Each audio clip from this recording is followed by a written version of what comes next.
మకరం వారికి కనుక చూసుకున్నట్లయితే మీకు జనవరి మాసంలో రాశిలో అధిక గ్రహాలు ఏర్పడ్డాయి. ఇప్పుడు రెండవ స్థానంలో ఏర్పడుతున్నాయి అధిక గ్రహాలు మీ యొక్క రాశి ఆ లగ్నం నుంచి. దీని మూలంగా కలిగేటువంటి ఫలితాలు ఏమిటి, మంచి ఫలితాలు ఏమిటి, జాగ్రత్తలు ఏంటి, ఏ దేవత ఆరాధన చేసుకోవాలి అనేటువంటి అంశాలు చెప్తుందని అయినప్పటికీ చెప్పిస్తుంది సాక్షాత్ లలిత అమ్మవారిగా భావిస్తూ ధనస్థానంలో ఏర్పడుతున్నాయండి మీకు. సో ధనస్థానంలో ఏర్పడుతున్నాయి కాబట్టి ఏదో ఒక రూట్లో మనం చేసే ప్రయత్నానికి తగ్గట్టుగా ఎంతో కొంత మీకు ఫైనాన్స్ మాత్రం ఖచ్చితంగా పెరుగుతుంది. అలాగే ఫైనాన్స్ వస్తుందంటే దాని అర్థం ఏమిటి, మనకు ఉద్యోగం వస్తుందని అర్థం, లేదా అప్పు రూపంలో మనం ఎవరినైనా అడిగినా సరే డబ్బులు మనకి చేకూరుతాయి. ఎందుకంటే మనం ప్రతిసారి అప్పు చెడ్డదేం కాదు, ఒక్కోసారి అప్పు చేయవలసిన పరిస్థితి. అప్పు దొరికితేనే కొన్ని పనులు ముందుకు కదులుతాయి. ఒక కంపెనీ అనుకోండి, లేకపోతే ఒక పెళ్లి చేయడం అనుకోండి, ఏదైనా కానీ. సో రుణము లభించడానికి ఏదో ఒక మార్గంలో మీకు ధనము లభించడానికి, రుణము లభించడానికి, ఉద్యోగం లభించడానికి చాలా చక్కటి అనుకూలమైన వాతావరణం ఉంది. కాకపోతే ఇక్కడ కొన్నిసార్లు ఏమవుతుందంటే ఈ రెండులో అధిక గ్రహాలు ఉన్నప్పుడు మనం ఏదైనా ఒక ప్రయత్నం చేయాలంటే సంశయిస్తూ ఉంటాం. అమ్మో ఇప్పుడు ఇది అవసరమా? అందులో ప్రధానంగా వివాహ సంబంధించినటువంటి ప్రయత్నాలు, ఏదైనా ఒక అగ్రిమెంట్ రాసుకునేటప్పుడు కూడా కొంత జాగ్రత్తగా ఉండాలి. ప్రధానంగా గుర్తుపెట్టుకోండి ఈ యొక్క మకరం వారికి.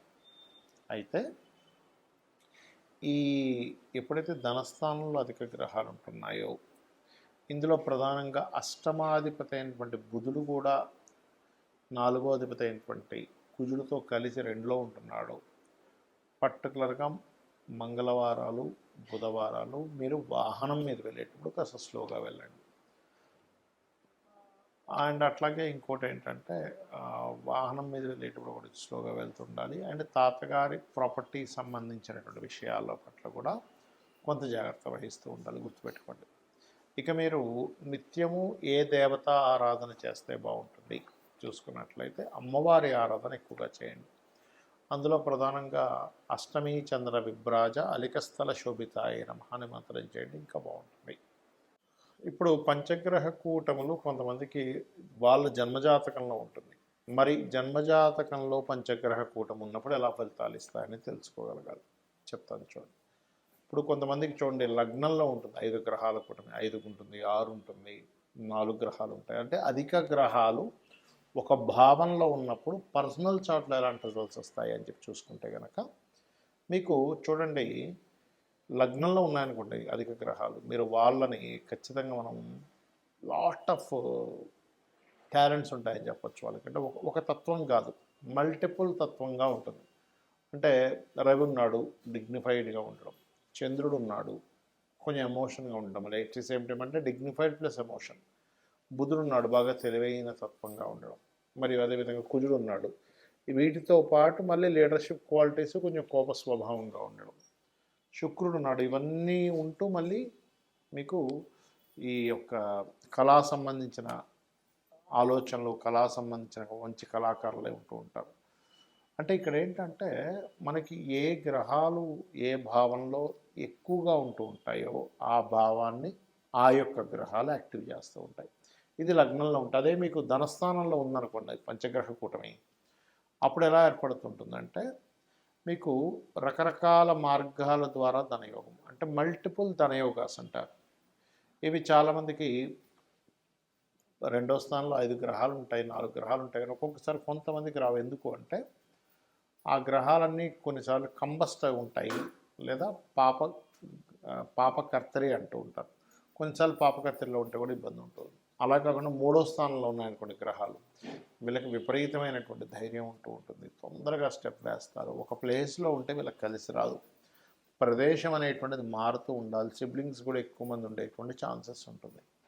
ఇక 4వ స్థానంలో కనుక అధిక గ్రహాలు ఉన్నట్లయితే ఇక్కడ మరలి మనం 4వ స్థానంలో చూసుకునేటప్పుడు ఏదైనా డిఫరెంట్ ఎనర్జీస్తో ఉండే కాంబినేషన్ ఉందా అని చెక్ చేసుకోవాలంటే అలాగా కుజుడు బుధుడు, లేదా ఒక్కోసారి శని కుజుడు, ఒక్కోసారి రాహువు కుజుడు, ఇలా ఉన్నప్పుడు ఏమవుతుందంటే వీళ్ళు ఎక్కువ చదువుతారు, ఎక్కువ ప్రాపర్టీస్ ఉంటాయి. కానీ కొంతమందికి చూడండి చాలా ఆస్తులు ఉన్నాయండి, కానీ అన్ని కోర్టు కేసెస్లోని, గొడవల్లోని, కబ్జాల్లో ఉన్నాయంటారు. అంటే ఏమిటి, డిఫరెంట్ ఎనర్జీస్ ఉండేటువంటి గ్రహాలు కనుక కంజాయిన్ అయినప్పుడు అది ఆస్తిని ఇస్తూ, చదువుని ఇస్తూ, కానీ ఎట్ ద సేమ్ టైం అదే విషయంలో డిఫికల్ట్ కూడా ఇస్తూ ఉంటుంది.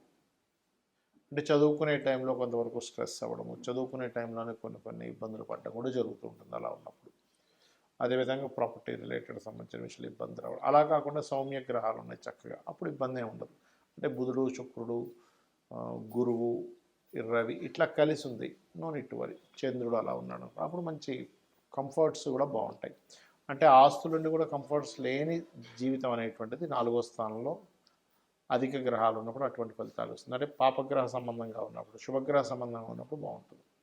ఇక పంచమంలో ఉందనుకోండి, ఇక్కడ క్రియేటివిటీ, ఆలోచనలు ఎక్కువగా ఉంటాయి, సంతానం కూడా అధికంగా ఉంటుందని చెప్పొచ్చు. అప్పులు కూడా తొందరగా తీర్చగలిగేటువంటి స్తోమత, సామర్థ్యం ఉంటుంది మీకు. ఇప్పుడు 5 గ్రహాలనే కదా, ఒకసారి 4, 3 ఉంటాయి, అప్పుడు కూడా మనం దీన్ని తీసుకోవచ్చు. అయితే ఫ్రెండ్స్ కూడా ఎక్కువగానే ఉంటారు, కళా సంబంధించిన థాట్స్ కూడా ఎక్కువగానే ఉంటాయి. అదేవిధంగా కొంచెం లవ్ రిలేటెడ్ సంబంధించినవి కూడా ఎక్కువగానే ఉంటాయి వీటిని చెప్పుకోవచ్చు.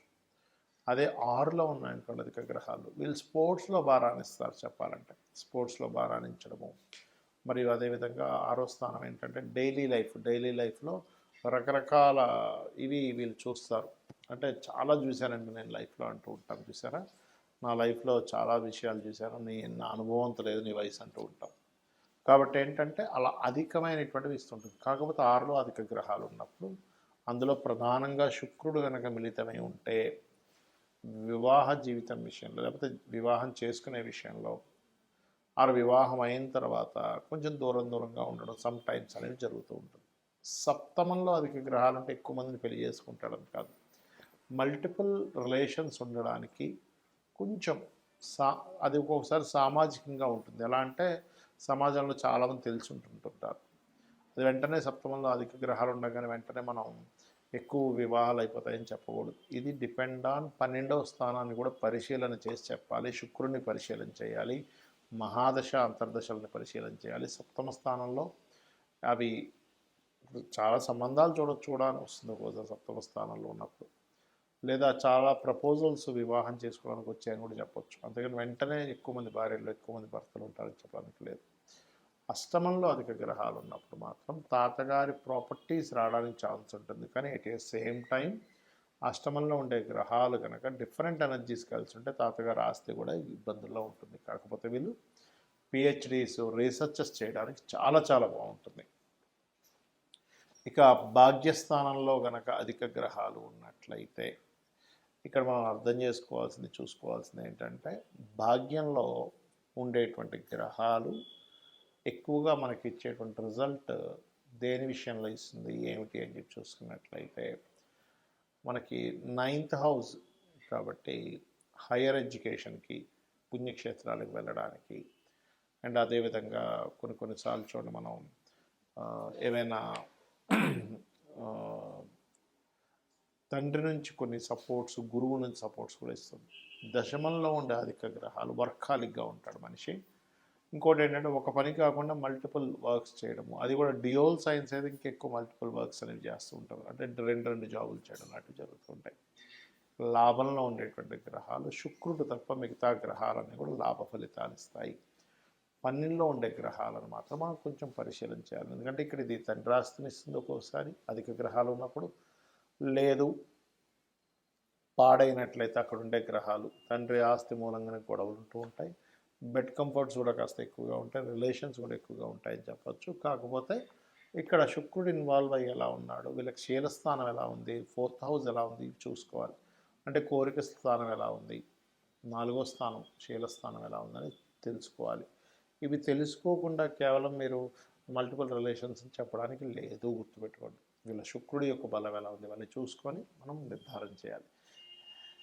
ఇక జాతచక్రంలో ఏది ఎలా ఉన్నా రెగ్యులర్గా లలితా సహస్రనామాలు చేసుకోండి, అన్ని విధాలు మీకు బాగుంటుంది. శ్రీమాత్రే నమః.